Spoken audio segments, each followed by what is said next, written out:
Hoy día vamos a hablar del cráneo.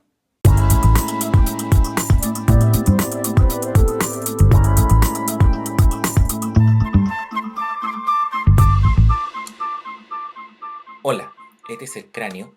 Hoy día en anatomía humana vamos a hablar de cráneo y el cráneo va a estar compuesto por una cantidad de huesos considerable. Hay dos grandes grupos de huesos. Uno son los huesos del neurocráneo, que son los huesos que van a estar formando la bóveda craneana, envolviendo completamente el encéfalo. Y los otros son los huesos del viscerocráneo, que van a estar en relación con la formación del rostro. Los huesos del neurocráneo son el hueso frontal, el occipital, el esfenoides, el etmoides, parietales y temporales, mientras que los huesos del viscerocráneo son los huesos maxilares, cigomáticos, nasales, lagrimales, palatinos, vomer, que es uno solo, está mal escrito ahí, y mandíbula y elioides. Con respecto a las articulaciones que estamos viendo acá, o las estructuras en realidad, quiero enfocarme en las articulaciones. Las articulaciones son el punto de unión que existe entre dos huesos. Por lo tanto, vamos a encontrar de tres tipos. Una de esas es la que estamos viendo acá, que son las articulaciones de tipo fibrosas. Las articulaciones fibrosas son inmóviles, no se mueven, pero sí son puntos de unión. Y estamos viendo varios acá. Estamos viendo, por ejemplo, la sutura coronal. Estamos viendo también la sutura escamosa. La sutura coronal específicamente va a estar articulando el hueso parietal con el hueso frontal. Tenemos la articulación entre el hueso parietal y el hueso temporal. Tenemos la sutura escamosa, significa que es como una escama, una se posiciona sobre otra. Y tenemos también la sutura parietomastoidea, con la región mastoidea del occipital, hueso occipital de color azul, donde también encontramos una sutura lambdoidea, una sutura occipitomastoidea, también la zona articular entre el temporal y el occipital. Existe una zona también donde se pueden articular varios huesos a la vez, como por ejemplo el terium, que va a ser una estructura tipo esfenoparietal, donde encontramos posiblemente hasta incluso 4 huesos, como vemos acá. Y así vamos viendo cómo varios huesos van a componer este neurocráneo. Con respecto al hueso parietal, es este color medianamente azulino, hueso que va a estar envolviendo gran parte del techo, porción superior y posterior y lateral del encéfalo. Vemos también hacia posterior parte del hueso occipital. Vamos a hablar más adelante de él cuando veamos una cara más posterior. Pero por el lado vamos a observar varios accidentes, como por ejemplo, vamos a ir cambiando inmediatamente la nomenclatura para actualizarla. Tenemos el proceso mastoides, ¿ya? Y si seguimos hacia el rostral, nos vamos a encontrar con la porción timpánica de este hueso temporal. Tenemos la porción del proceso estiloideo, lo vamos a ver cuando vemos músculos para que sirven estas estructuras. Y ahí describimos también la última porción de este hueso temporal, que va a ser este proceso cigomático del hueso temporal. Ojo con eso. Tenemos el proceso cigomático del hueso temporal. ¿Por qué? Toda esta estructura que vamos observando hacia anterior se va proyectando formando un arco cigomático, si ustedes se fijan aquí, articulándose con el proceso temporal del hueso cigomático. Si usted se da cuenta, es una inversión de nombres, porque es el proceso cigomático, ¿no es cierto?, del hueso temporal, porque este es del hueso temporal, pero este es el proceso cigomático porque articula con el hueso cigomático, pero este es el proceso temporal del cigomático, porque es del hueso cigomático, pero articula con el hueso temporal, ¿ya? Esto es lo que permite esta formación del rostro, ¿ok? Si nos vamos hacia anterior, por el mismo hueso cigomático, nos vamos a encontrar con el agujero cigomatofacial, y si nos vamos hacia superior, nos encontramos con el agujero cigomatotemporal, proceso que va a permitir este proceso frontal cigomático articular con el proceso cigomático del temporal, o proceso frontal precisamente, que va a permitir cerrar esta órbita del ojo. Seguimos hacia inferior para no perder un poco la dirección de posterior a anterior. Vemos la presencia de este gran hueso, que es el hueso de la mandíbula. La mandíbula es un solo hueso y presenta dos porciones. Una es la rama de la mandíbula y otro es el cuerpo de la mandíbula. Y en la rama de la mandíbula vamos a encontrar un proceso muy importante, que es el proceso condilar, que va a permitir articular con la fosa retroarticular, permitiéndose articular la mandíbula y poder descenderla y elevarla, ¿no es cierto? tenemos la porción de la mandíbula, donde tenemos la fosa massetérica para insertarse posteriormente el músculo masseter que surge, ¿no es cierto?, desde el borde inferior del arco cigomático. Seguimos hacia anterior, nos encontramos con la zona de los alvéolos dentales, donde están las perforaciones que permiten que se puedan articular también los dientes premolares y también molares. Seguimos hacia anterior, nos vamos a encontrar con agujeros mentonianos, agujeros que es perforado desde el interior, o sea, aquí adentro está hueco esto, hay un interior, un agujero mentoniano.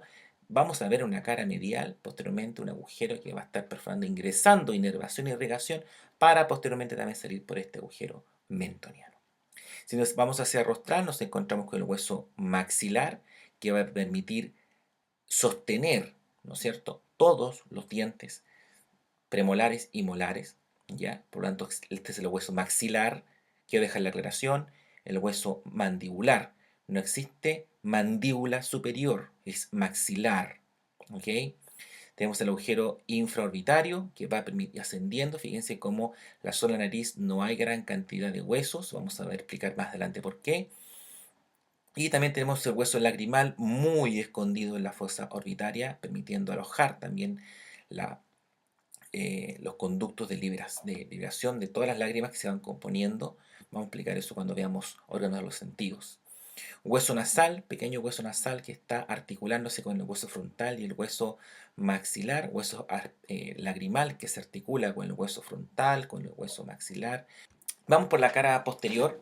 En la cara posterior vamos viendo cómo articula, ¿no es cierto?, el hueso parietal, el hueso occipital. Tenemos parte del hueso temporal, los huesos parietales, ambos articulados mediante esta sutura sagital, y entre el occipital y el parietal articulándose por esta hueso sutural también, ¿no es cierto? Pequeño hueso que va a permitir articular esta estructura. Tenemos suturas occipitomastoideas y aquí en el occipital surge claramente, ¿no es cierto?, la presencia de una protuberancia occipital externa que usted se puede aquí palpar en la porción caudal, posterior o caudal, más que nada posterior, y usted va a ver que también se articula y permite la formación de las líneas nucales superiores. Las líneas nucales superiores van a permitir la inserción de algunos músculos, por lo tanto es importante que se generen estas irregularidades o, como también le llamamos en anatomía, los accidentes óseos, ¿ya? Un accidente óseo no significa necesariamente que haya una irregularidad por una falla, sino que son estructuras anatómicas normales que pueden ser de elevación o pueden ser de depresión. En este caso es una elevación, es una pequeña línea nuclear, es una pequeña elevación de huesos. La protuberancia es una elevación más roma y más elevada. Vamos a ver que hay ciertos ligamentos que se insertan allí. Si descendemos hacia inferior, nos vamos a encontrar con la cresta occipital externa, que es una línea de huesos elevada. O sea, vemos como una pequeña triangulación de las líneas, ¿no es cierto?, líneas nucales, derecha e izquierda, junto con la cresta, que es una elevación un poco más robusta que la línea, y se unen todas juntas en esta protuberancia occipital externa. Hacia inferior y hacia lateral de la protuberancia occipital externa encontramos, ¿no es cierto?, las líneas nucales inferiores, ¿no es cierto?, y permitiéndose así articular hacia lateral con los huesos temporales, permitiendo este hueso temporal formar hacia lateral un proceso mastoides, que es el que usted ve aquí. Usted puede palpar, ¿ya?, estos procesos mastoides. No están atrás, están acá a los lados, porque pertenecen al hueso temporal, detrás de su aurícula. ¿Ok? Si usted vemos hacia abajo, nos vamos a ver la cara interior que vemos de la cavidad oral.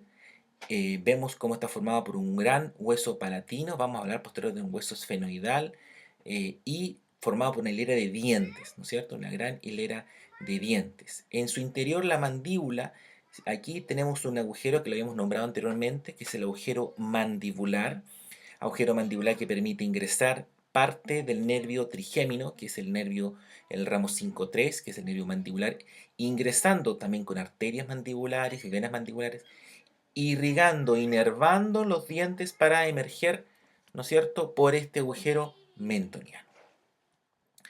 En una vista superior vamos a ver que está formado principalmente por el hueso frontal, por dos huesos parietales y se observa parte también de los huesos occipitales, todos ellos articulados mediante, ¿no es cierto?, suturas, que son estas uniones de huesos. Las suturas son de esta manera, ¿ya? Es distinto a las suturas escamosas, ¿ya? Generalmente las suturas son así, pero cuando dice sutura escamosa, estamos hablando de que una sobreposición de huesos, como realmente una escama.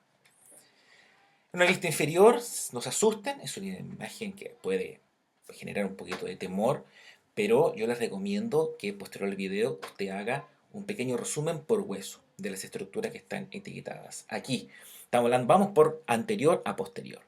Desde anterior a posterior vamos a encontrar, ¿no es cierto?, con el hueso maxilar, ¿no es cierto? Y fíjense cómo articula con un pequeño hueso que está aquí, que es el hueso palatino, hueso maxilar que recuerden que son dos, por lo tanto hay una línea articular, así como también existe una línea articular con el hueso palatino. Este paladar óseo, fíjense que toma el nombre de paladar óseo maxilar y paladar óseo del hueso palatino.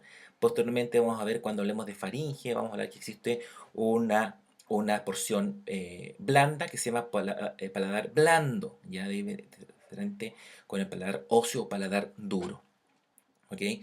Aquí existe un pequeño agujero incisivo. Este agujero incisivo toma el nombre en el hueso maxilar porque está detrás de los huesos incisivos y tienen cierta comunicación también con la cavidad nasal que podemos explicar más adelante.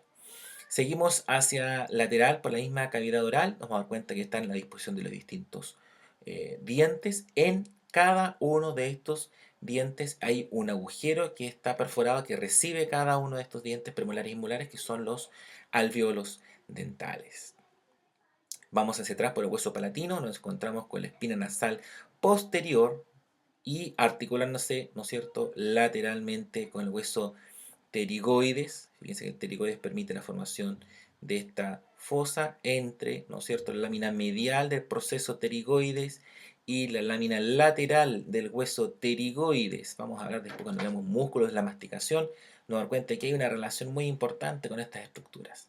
Si vamos hacia medial, nos encontramos con el hueso vomer, que se origina muy ampliamente debajo de este hueso esfenoidal y nos habla sobre la apertura nasal posterior, o sea, esta zona que este vomer va a permitir, ¿no es cierto?, la división, vamos a ver más adelante, la cavidad nasal, ¿ya? Va a permitir dos zonas de cavidades, una derecha y otra izquierda, lo que nos indica que de aquí este punto blando, cuando veamos vísceras, la zona de la faringe, hacia posterior y hacia inferior, nos damos cuenta que aquí es una cavidad común, pero de aquí, de esta zona de las coanas hacia anterior, son dos cavidades distintas, cavidad nasal derecha y cavidad nasal izquierda.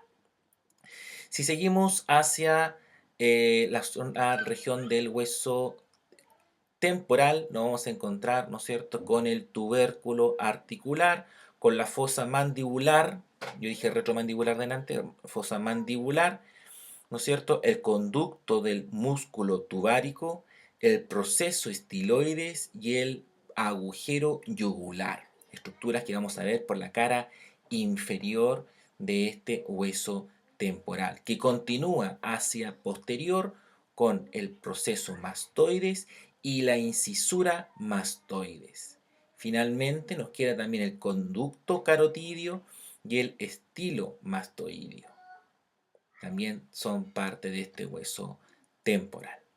Si seguimos hacia posterior, nos encontramos con el hueso occipital. Si recordamos la imagen en la cual veíamos la imagen superior, veíamos que el occipital no era gran tamaño, no así por la cara inferior, y nos damos cuenta entonces que este hueso occipital es un hueso importante porque sostiene el peso de todo el encéfalo.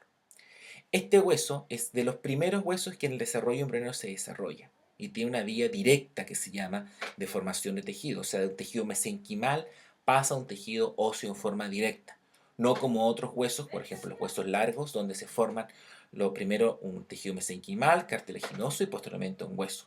¿Okay?